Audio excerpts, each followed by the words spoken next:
갈멜산의 엘리야, 이런 제목인데요. 우선 말씀을 전하기 전에 지난 2주간 동안 특세를 하면서 하나님의 크신 은혜를 우리는 경험을 했습니다. 우리 영아부 아기에서부터 작년 노년에 이르기까지 전 세대가 함께 우리 새벽마다 1000여 명의 성도들이 하나님 앞에 나와 예배를 드렸습니다. 함께 세워져 가는 교회라고 하는 주제로 에베소서 말씀을 통해 은혜를 나누었는데, 여러 가지 사정 때문에 함께하지 못한 우리 성도들과도 함께 은혜를 나누기 위해서 어떻게 2주간 동안의 새벽 기도회를 했는지 영상을 통해 보시고 말씀을 전하도록 하겠습니다.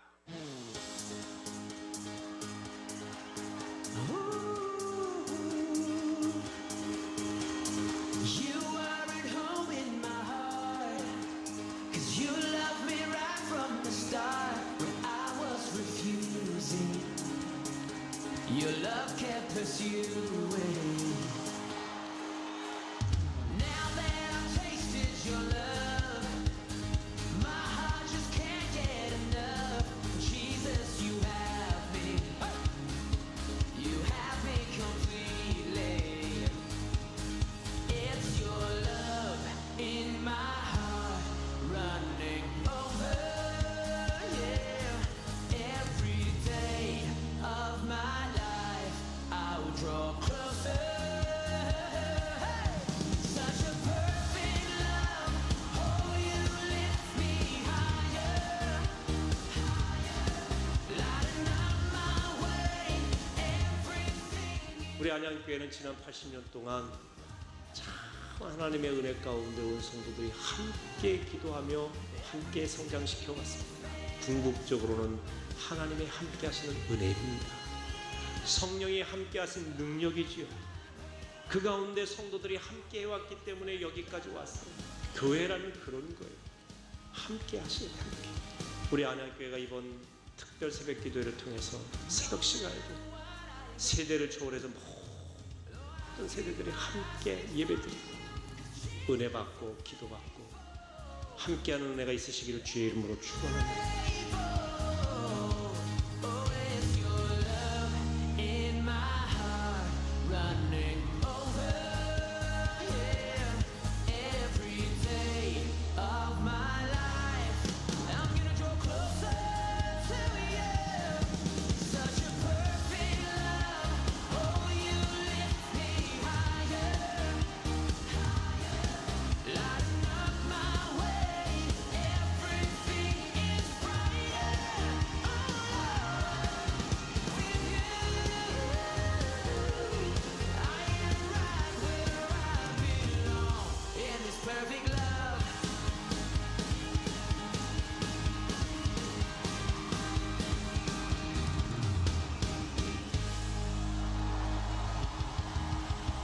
네, 우리 하나님께 영광의 박수 올려드리겠습니다.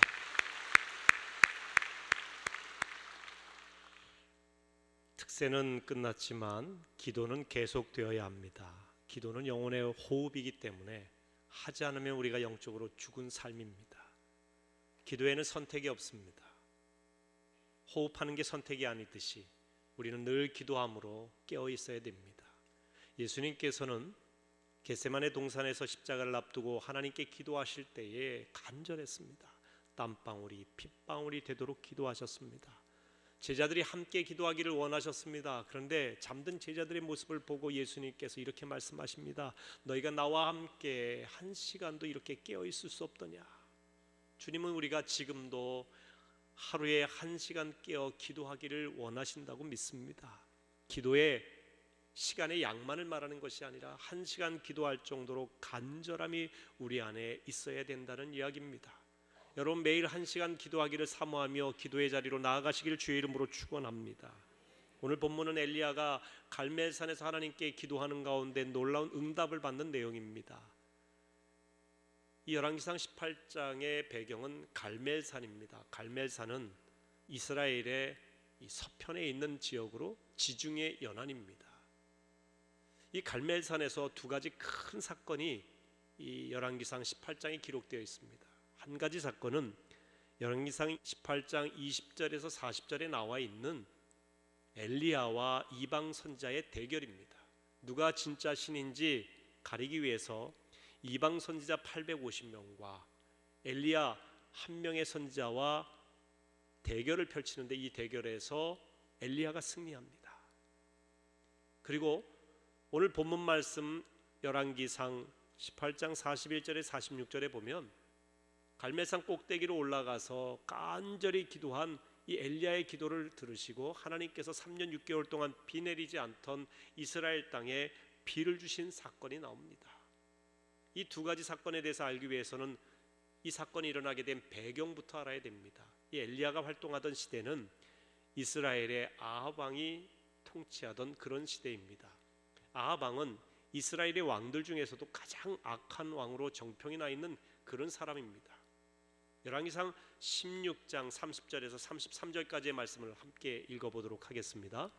오므리의 아들 아합이 그의 이전의 모든 사람보다 여호와 보시기에 악을 더욱 행하여 느밧의 아들 여로보암의 죄를 따라 행하는 것을 오히려 가볍게 여기며 시돈 사람의 왕 엣바알의 딸 이세벨을 아내로 삼고 가서 바알을 섬겨 예배하고 사마리아에 건축한 바알의 신전 안에 바알을 위하여 제단을 쌓으며 또 아세라 상을 만들었으니 그는 그 이전에 이스라엘의 모든 왕보다 심히 이스라엘 하나님 여호와를 노하시게 하였더라. 정리해서 보면 이 아합이라고 하는 왕은 이전의 악한 왕들보다 더욱 악한, 가장 악한 왕이었다는 것입니다. 이전의 악한 왕의 대명사가 이스라엘, 북왕국 이스라엘과 남왕국 유다로 갈라졌을 때에 북왕국 이스라엘의 첫 번째 임금이 여로보암입니다. 우상 숭배한 사람을 유명하죠. 그래서 악한 왕을 지칭할 때 여로보암과 같이 행하였다. 성경은 이렇게 이야기하는데 그 여로보암보다 더 악한 왕이어서 죄 짓는 것을 가볍게 여겼다는 것입니다. 아합이라고 하는 왕이 말이죠. 그리고 이방 땅에서 엣바알의 딸인 이세벨을 왕비로 데리고 오면서 그 이세벨이 올 때에 수많은 이방 신상들을 가지고 왔어요. 이방 선지자를 데리고 왔는데 그 이세벨이 섬기는 이방 신을 아합이 같이 섬기게 된 것입니다. 그리고 이스라엘 백성들이 그 전에 섬기던 여호와 하나님을 위한 제단을 전부 다 헐어버렸어요. 그리고 이세벨은 이 여호와를 섬기던 선지자들을 다 죽였습니다. 그런데 왕인 아합 왕은 왕비가 하는 일을 그냥 방관하고 말았던 것입니다. 그래서 왕이 이방신을 섬기자, 우상을 섬기게 되자 이스라엘 백성들이 이방신을 섬기게 되었어요. 백성들까지 죄짓겠단 말이죠. 이것이 하나님 보시기에 심히 악하였더라. 그렇게 된 것입니다. 아합은 하나님께 예배하는 일에 대해서는 철저하게 소홀히 하면서 싫어했던 반면에 하나님이 싫어하시는 우상 숭배에 대해서는 열을 올렸던 그런 인물입니다. 아합 왕 시절은 영적으로 암흑기였습니다. 이런 아합 왕과 이스라엘에게 하나님께서는 그냥 두시지 않습니다. 열왕기상 17장 1절 말씀을 같이 보겠습니다. 길르앗에 우거하는 자 중에 디셉 사람 엘리야가 아합에게 말하되 내가 섬기는 이스라엘의 하나님 여호와께서 살아계심을 두고 맹세하노니 내 말이 없으면 수년 동안 비도 이슬도 있지 아니하리라 하니라. 하나님은 엘리야를 통해서 아합에게 가서 하나님의 말씀을 전하게 하십니다. 뭐라고 하느냐? 내 말이 있지 아니하는 한 이 땅에 비도 이슬도 수년 동안 내리지 아니할 것이다. 그렇게 말씀을 전합니다. 여기서는 수년 동안이라고 표현했지만 신약성경 야고보서 5장 17절에 보면 3년 6개월 동안 그 땅에 비가 오지 않았다라고 기록이 되어 있습니다. 여러분, 3년 6개월 동안 비 한 방울 내리지 않는 땅이 어떻게 되겠습니까? 그건 재앙 중에 재앙입니다. 엄청난 재앙이죠. 기근에 죽어가는 사람들이 많았을 것입니다. 땅이 메마르니 곡식이 제대로 자라겠습니까? 채소가 자라겠습니까? 먹거리가 제대로 있겠습니까? 엄청난 재앙이죠. 왜 이런 재앙이 오게 됐느냐? 아합의 우상 숭배 때문에 그렇습니다. 지도자의 죄악 때문에 하나님께서 엄청난 징계를 내리신 것입니다.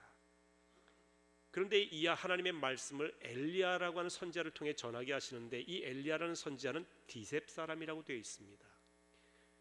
당시에 이 디셉 사람이라고 하는 것은 알아주지 않는 촌동네 출신 사람이라는 것입니다. 엘리야는 출신이 그렇게 유명한 동네 출신이 아니에요. 그리고 엘리야에 대해서 다른 이야기가 없는 걸로 봐서 부모의 가문이 대단한 것도 아니고요. 학문적으로 뛰어난 사람도 아니고 뭐 귀족 가문은 물론 아니고 여러 가지로 별 볼 일 없는 스펙을 가지고 있었던 사람입니다. 그런데 하나님의 말씀을 통해서 그가 사로잡히자 그는 하나님의 사람으로 놀랍게 쓰임받게 된 것입니다. 사람들은 아는 대로 살지 않습니다. 자기가 배운 대로 아는 것을 통해 살 것 같은데 그렇지 않아요. 사람은 사로잡힌 것에 따라 삽니다. 돈에 사로잡히면 돈 따라 살아갑니다. 돈 벌기 위해 나쁜 짓도 마다하지 않는 경우가 있습니다. 명예에 사로잡힌 사람은 자기의 명예를 위해서 남을 짓밟기도 합니다. 권력에 사로잡힌 사람, 권력을 쟁취하기 위해서 수단 방법 가리지 않는 경우도 많이 있죠. 도박에 사로잡힌 사람은 자기도 모르게 가산 다 탕진하는데도 도박합니다. 도박이 나쁜 줄 몰라서 할까요? 이러다가 내가 망할 수도 있다는 걸 압니다. 그런데 알아도 하는 겁니다. 왜냐? 사로잡혀 있기 때문에 그래요. 우리 인생이 무엇에 사로잡혀 사느냐에 따라서 삶이 완전히 달라집니다. 잘못하면 패가망신합니다. 게임에 사로잡혀 살던 어떤 청소년이 72시간 게임만 하다가 그만 급사하는 경우도 있지 않습니까? 참 우리가 무엇에 사로잡혀 사느냐에 따라서 인생이 너무나 극명하게 달라지게 되는 것입니다. 세상의 번민과 고민과 근심과 걱정 사로잡히면 우리도 모르는 사이에 우울증이 들어오게 됩니다. 극단적인 선택을 하게 됩니다. 여러분은 하나님의 말씀에 사로잡히시길 주의 이름으로 축원합니다. 엘리야는 하나님의 말씀에 사로잡힌 사람이에요. 그래서 하나님께서 명령하신 바에 대해서 아멘하고 순종했던 인물입니다. 당시에 악한 왕 아합에게 가서 하나님의 말씀을 전하는 것은 이 땅에 네가 악한 것 때문에 우상 숭배 때문에 비 내리지 않는다는 사실을 이야기하는 것은 목숨 걸어야 될 일 아니겠습니까? 그럼에도 불구하고 위험이 있음을 알매도 불구하고 그는 말씀에 사로잡혔기 때문에 순종합니다. 여러분, 하나님의 말씀에 사로잡혀 순종하는 사람 하나님께서 지키시고 보호하실 줄로 믿으시기 바랍니다. 하나님은 또 엘리야를 아합에게 보내십니다. 누가 진짜 신인지 백성들에게 분명히 나타나기 위해서 바알의 선지자 450명과 아세라 선지자 400명을 전부 다 갈멜살로 불러 모으고 대결을 하자는 것입니다. 그래서 아합 왕에게 이야기하자 아합 왕이 좋다, 누가 진짜 신인지 판가름하자 하면서 갈멜산으로 다 불러 모읍니다. 850대 1의 대결이 펼쳐지게 되는 것이죠. 인간적으로 보면 850대 1 상대가 안 되지 않습니까? 그런데 이 850대 1의 대결에서 엘리야가 승리합니다. 왜? 엘리야는 하나님께 사로잡힌 사람이고 이 엘리야를 붙들고 있는 하나님은 진짜 신이시기 때문에 그렇습니다. 이 대결을 펼치기 전에 엘리야는 백성들에게 이렇게 얘기합니다. 자, 열왕기상 18장 21절 말씀 같이 읽습니다. 엘리야가 모든 백성에게 가까이 나아가 이르되 너희가 어느 때까지 둘 사이에서 머뭇하려느냐? 여호와가 만일 하나님이면 그를 따르고 바알이 만일 하나님이면 그를 따를지니라 하니 백성이 말 한마디도 대답하지 아니하는지라. 이스라엘 백성들은 본래 여호와 하나님을 섬기던 백성들입니다. 그런데 점점 세월이 갈수록 하나님과 멀어졌습니다. 아합 왕 시절에는 하나님은 뒷전이고 이방신을 섬기는 데 열을 올렸어요. 하나님과 이방신 사이에서 이스라엘 백성들은 머뭇했습니다. 갈등했죠. 그때 엘리야가 그들에게 너희가 언제까지 둘 사이에서 머뭇하려느냐? 누가 진짜 신인지 분명히 알고 그 하나님을 따르라고 이야기하고 있습니다. 신앙은 머뭇하는 게 아닙니다.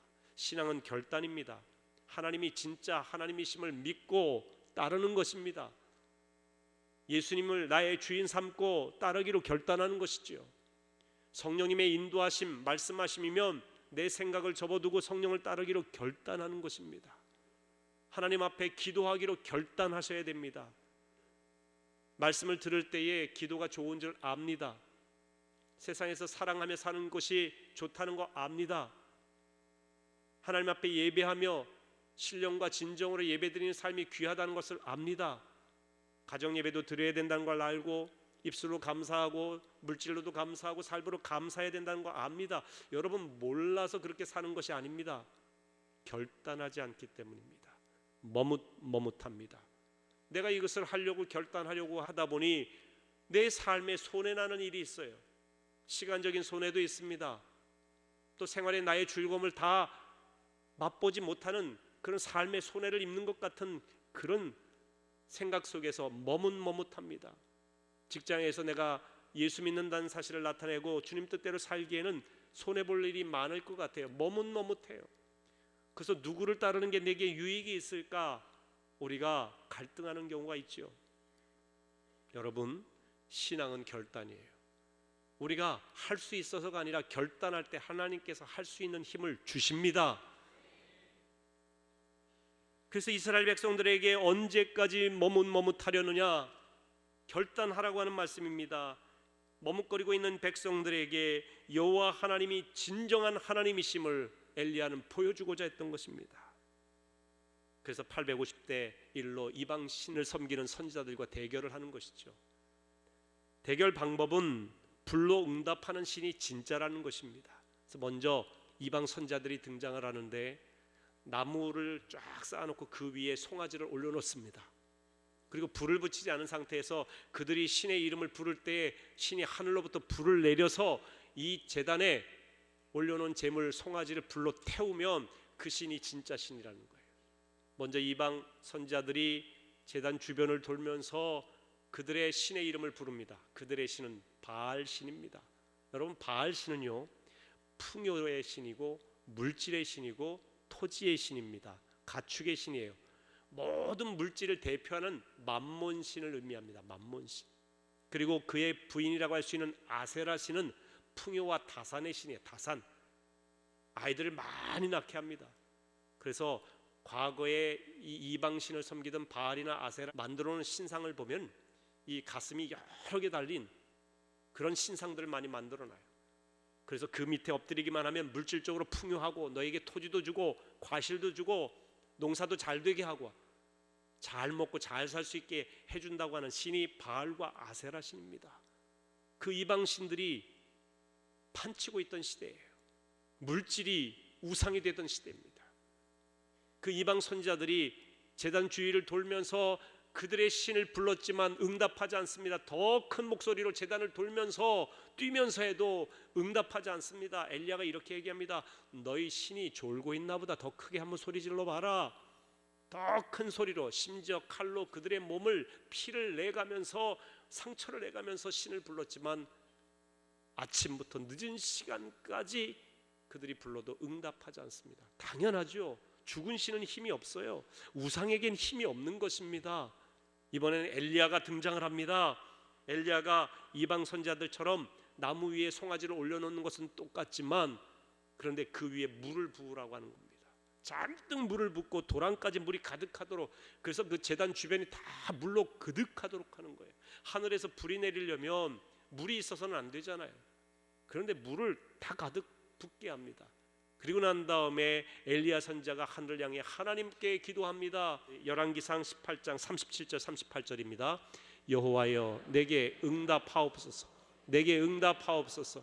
이 백성에게 주 여호와는 하나님이신 것과 주는 그들의 마음을 되돌이키심을 알게 하옵소서 하매, 이에 여호와의 불이 내려서 번제물과 나무와 돌과 흙을 태우고 또 도랑에 물을 핥은지라.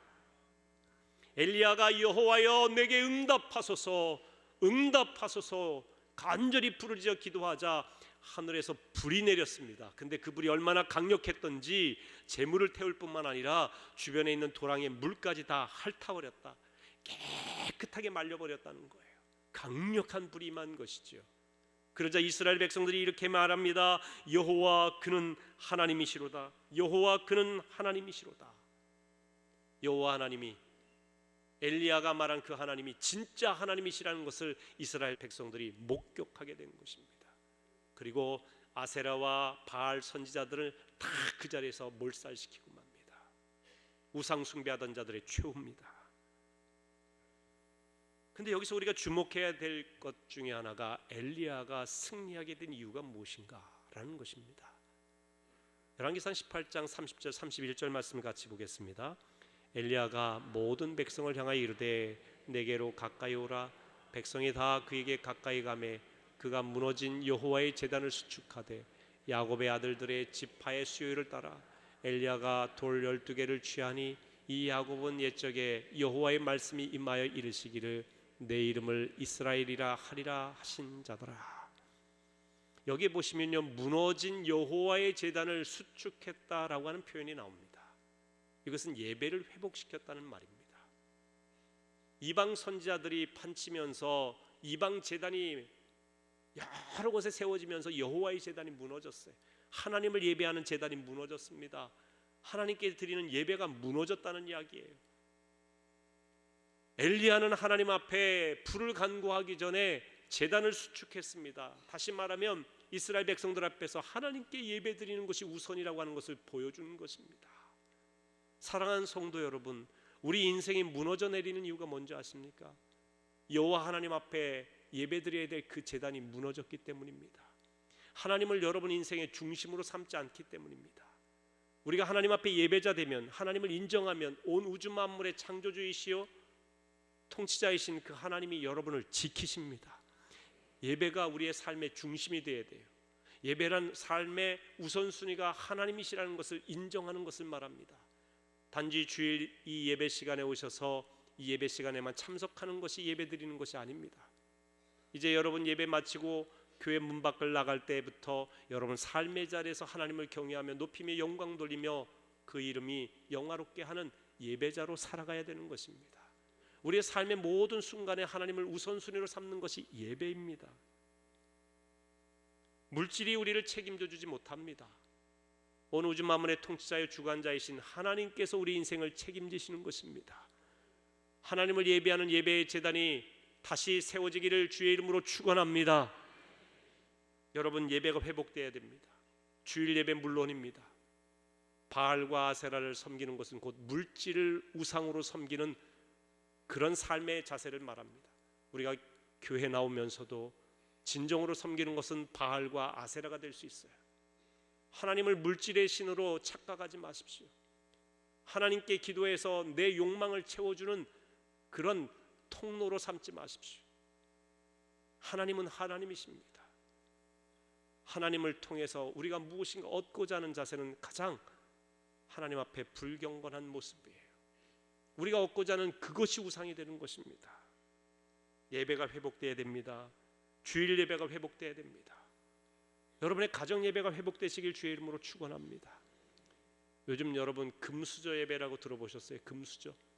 금요일, 수요일 저녁 예배가 회복되어야 된다는 거예요. 여러분 한국 교회가 부흥할 때요 저녁 예배가 뜨거웠어요. 금요일에는요 밤새 기도해서 우리가 철야 기도라고 했습니다. 근데 요즘은 시간만 조금 지나면 너무 길다고 얘기해요. 전 너무 안타까워요. 하나님 앞에 밤새 기도하던 우리 믿음의 선조들의 그 뜨거운 열정이 점점 식어갑니다. 수요 저녁 예배가 점점 줄어듭니다. 우리나라의 저녁은 이 저녁 문화가 발달하면서 여러 가지 타락한 문화들이 많이 나타나는 걸 아시지 않습니까? 밤의 문화가 건강한 문화가 거의 없습니다. 우리나라가 야식 산업이 굉장히 발달했죠. 해마다 몇 조 원이라고 합니다. 이 야식 산업이. 왜 야식을 먹을까요? 밤에 하는 일들이 너무 많아요. 1차, 2차, 3차. 무엇을 의미하는지 아시지 않습니까? 가정이 깨집니다. 성적으로 타락합니다. 우리의 건강도 망치는 일이 얼마나 많이 있습니까? 이 저녁의 문화를 바꿔야 돼요. 이 저녁에 하나님 앞에 예배드리는 문화로 바꿔야 된다는 이야기입니다. 그래서 흙수저였던 우리의 인생이 영적인 금수저 인생이 되기를 주의 이름으로 축원합니다. 그래서 금요일 수요일 저녁에 나오시라는 얘기예요. 가정에선 자녀들과 예배드리시기를 바랍니다. 예배에는 핑계가 없습니다. 이런저런 환경에 핑계를 대지 마십시오. 만약에 우리 교회까지 오기 어려운 먼 거리에서 오시는 분들이라면 가까운 교회로 나가세요. 하나님 앞에 가서 기도하는 게 중요하고 예배드리는 게 중요합니다. 주일에는 우리 교회로 오시더라도 새벽 예배와 저녁 예배가 멀어서 못 간다라고 말씀하시지 말고 가까운 교회 가셔서 간절히 기도하십시오. 여러분의 예배가 회복되길 주의 이름으로 축원합니다. 또한 기도가 회복되어야 됩니다. 바울과 아세라 선지자를 물리친 엘리야는 물리친 뒤에 승리에 도취한 것이 아니라 갈멜산 꼭대기로 올라갔습니다. 하나님 앞에 기도하기 위해서입니다. 여러분, 엘리야라는 이름은 야훼는 나의 하나님이시다 이런 뜻이에요. 야훼, 여호와란 말인데 이 엘리야는 여호와 하나님을 나의 하나님으로 삼았던 사람입니다. 기도하는 사람에게서 가장 중요한 것은 우리가 누구에게 기도하고 그 기도하는 대상이 어떤 분인지를 아는 것입니다. 우리는 하나님께 기도하는 것입니다. 온 우주 만물을 창조하신 그 하나님, 우리를 구원하시기 위해 예수 그리스도까지 아끼지 않고 사랑으로 보내주신 그 하나님께 기도하는 것입니다. 그 하나님이 나의 아버지 되심을 믿고 기도하는 것이지요. 그래서 예수님께서도 하늘에 계신 우리의 아버지요라고 기도를 가르쳐 주셨습니다. 우리가 자녀예요. 자녀는 아버지에게 구하지 못할 것이 없습니다. 자녀는 아버지와 거리를 갖고 나가지 않습니다. 거리가 없어요. 가까이 나가서 얼마든지 구할 수 있습니다. 언제든지 어디서든지 무엇이든지 구할 수 있는 것이 자녀와 아버지의 관계라는 이야기죠. 그 하나님을 여러분의 하나님, 여러분의 아버지 삼고 기도하시기를 축원합니다. 엘리야는 이것을 믿고 기도했습니다. 갈멜산에서 그렇게 기도하자 3년 반 동안 비 내리지 않던 땅에 큰 비가 내렸다라고 하는 것입니다. 엘리야가 위대해서 응답받은 것이 아닙니다. 야고보서 5장 17절 18절 말씀 같이 읽어보겠습니다. 엘리야는 우리와 성정이 같은 사람이로되 그가 비가 오지 않기를 간절히 기도한즉 3년 6개월 동안 땅에 비가 오지 아니하고 다시 기도하니 하늘이 비를 주고 땅이 열매를 맺었느니라. 엘리야가 굉장히 고매한 인품을 갖고 있고 거룩한 삶을 살고 화도 내지 않고 늘 온유하고 모든 삶에 있어서 완벽하기 때문에 그의 기도를 들으신 게 아니에요. 우리와 같은 성정을 가진 인간이라고 성경은 말씀하고 있습니다. 화도 내기도 했고요, 실망하기도 하고 낙심하기도 하고 좌절하기도 한 연약한 성정을 가진 인간입니다. 즐거울 때는 즐거워하기도 하고 우리와 똑같은 인간입니다. 그의 위대함은 그가 위대해서가 아니라 그의 기도의 비범함에 있습니다. 우리를 특별하게 만드는 것은 우리의 스펙이 아닙니다. 우리가 기도하는 사람이 될 때 위대한 인물이 되는 것입니다. 하나님께서 연약한 인간의 모습이었지만 엘리야가 같은 성정을 가진 그런 사람이었지만 하나님 앞에 엎드려 나라를 위해 기도할 때에 3년 6개월 비 내리지 않던 땅에 큰 비가 임하였다. 여러분, 나라를 위해 기도하시기 바랍니다. 교회를 위해, 가정을 위해서도 기도하십시오. 여러분은 연약하지만 연약한 여러분이 무릎 꿇을 때에 위대한 역사가 일어날 줄로 믿고 기도의 자리로 나가시기를 축원합니다. 엘리야가 어떻게 기도해서 응답받았느냐? 그는 첫째로 하나님의 말씀을 붙잡고 기도했어요. 열왕기상 18장 1절 말씀을 같이 읽어봅니다. 많은 날이 지나고 제3년에 여호와의 말씀이 엘리야에게 임하여 이르시되 너는 가서 아합에게 보이라. 내가 비를 지면에 내리리라. 하나님께서 엘리야에게 비를 내리겠다라고 말씀하셨어요. 약속해 주셨습니다. 아합에게 가서 이 말을 전하라고 하는 거예요. 엘리야는 이 하나님의 말씀을 믿고 가서 전했습니다. 하나님은 약속하신 바를 그대로 이루시는 신실하신 분입니다. 성경을 읽다 보면 하나님의 약속이 있어요. 예를 들면 지혜가 부족하냐? 부족하면 후히 주시고 꾸짖지 아니하신 하나님께 구하라. 그러면 주시리라. 여러분, 이 말씀 붙잡고 지혜를 구하세요. 공부 잘할 수 있는 지혜도 구하시고요, 자녀를 잘 양육할 수 있는 지혜를 구하세요. 직장 생활을 지혜롭게 할 수 있는, 인간관계를 지혜롭게 할 수 있는 지혜를 구하십시오. 구하면 하나님이 주시겠다는 거예요. 이 약속을 붙잡고 말씀을 붙잡고 기도하십시오. 말씀에는 능력이 있습니다. 그래서 하나님 말씀이니 변개치 않습니다. 그래서 하나님의 말씀을 읽는 것과 기도하는 것은 같이 가는 거예요. 두 번째, 엘리야의 기도는 골방에서 기도했다라고 하는 것입니다. 엘리야의 골방이 어디일까요? 갈멜산입니다. 골방의 의미는 하나님과 1대1로 깊이 만나고 그분께만 집중해서 만났다는 이야기입니다. 마태복음 6장 6절 말씀을 같이 읽어보실까요? 너는 기도할 때에 내 골방에 들어가 문을 닫고 은밀한 중에 계신 내 아버지께 기도하라. 은밀한 중에 보시는 내 아버지께서 갚으시리라. 예수님 당시에 바리새인들은 큰 거리 어귀에서 사람들이 보는 가운데 기도를 했어요. 기도를 자랑한 것이죠. 기도는 자랑하는 게 아닙니다. 기도는 아름다운 미사역으로 사람들에게 칭찬받기 위해서 하는 거 아닙니다. 기도는 하나님께 드리는 것입니다. 우리가 대표 기도할 때도요, 사람 의식하고 기도하는 게 아닙니다. 물론 모든 청중들의 기도에 이 소원을, 공감대를 형성해서 기도 제목을 알아야 되겠지만 우리의 기도를 받으신 분은 하나님이십니다. 우리는 날마다 1대1의 하나님과의 개인 기도가 필요합니다. 기도의 골방이 필요해요. 다시 말하면 어떤 특별한 장소만을 의미하는 것이 아니라 하나님과 1대1로 만날 수 있는 그곳이 기도의 골방입니다. 엘리야에게 있어서는 갈멜산이 그런 곳이었어요.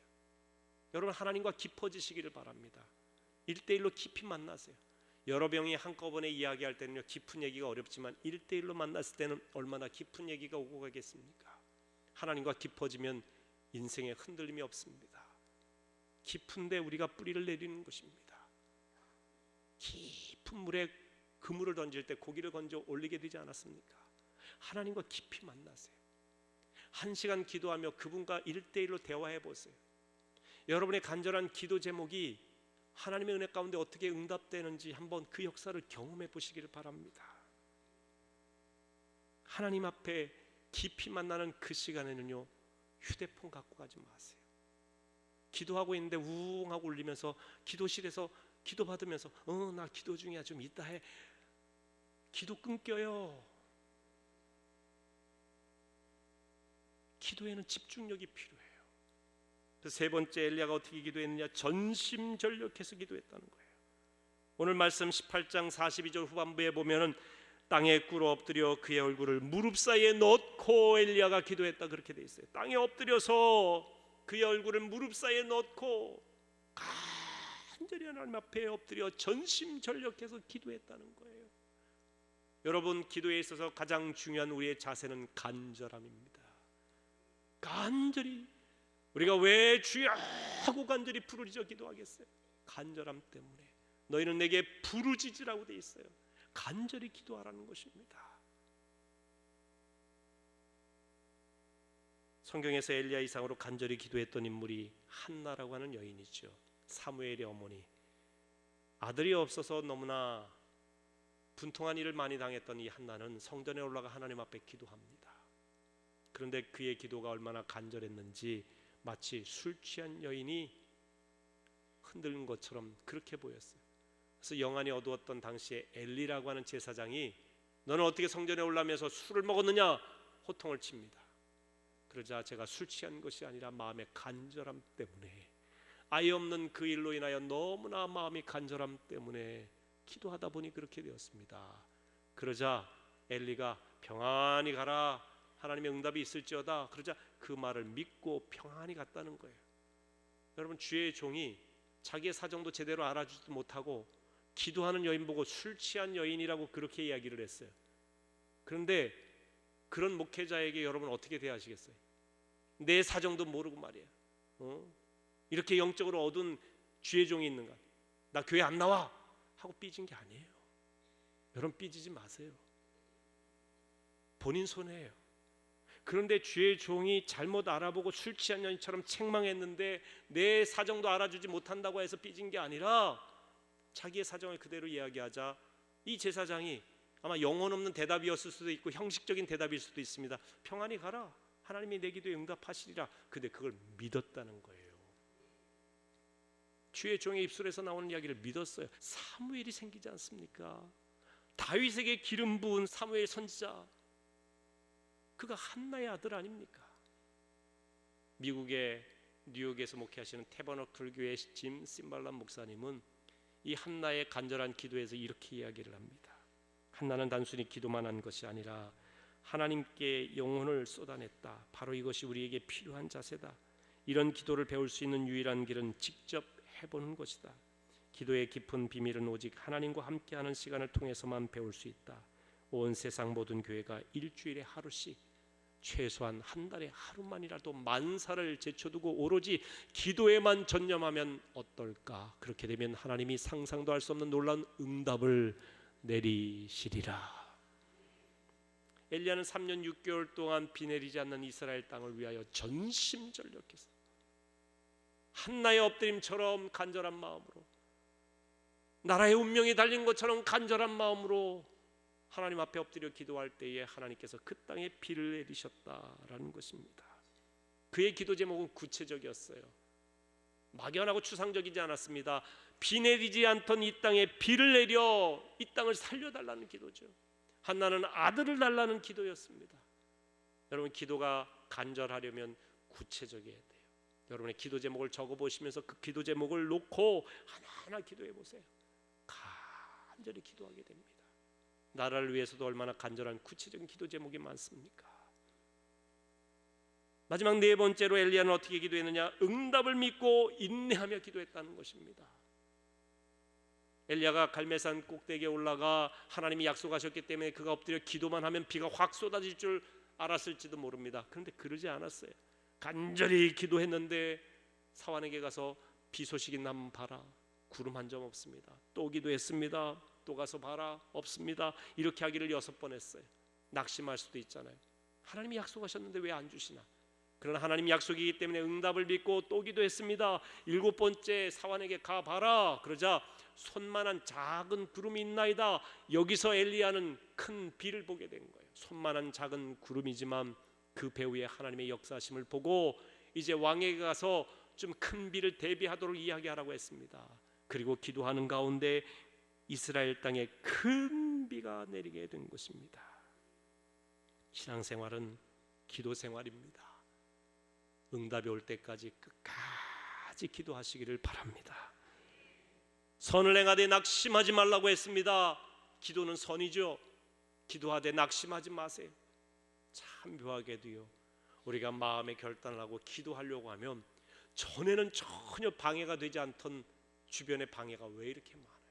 왜 이렇게 마음에 상처 주는 이야기가 들리고 하는 사람들이 생기는지 몰라요. 참 묘합니다. 기도학교 하다 보면요, 기도학교에 간증들이 있어요. 기도학교 하기로 마음 먹고 기도 좀 해보려고 하는데 전에 없던 애들의 방해, 집에서 남편 아내의 방해, 이상하게 직장 생활에 있어서 마음에 상처 주는 일들이 생기고 이런저런 기도의 자리로 나오지 못하게 하는 일들이 너무 생기더라는 거예요. 여러분, 그렇다고 해서 여러분이 기도한다고 다 그런 게 아니라 그렇게 간증하시는 분도 있다는 거예요. 근데 여러분, 이런 일이 생기면 여러분 감사하십시오. 왜? 사단이 두려워한다는 증거예요. 엎드리는 사람 두려워하는 거예요.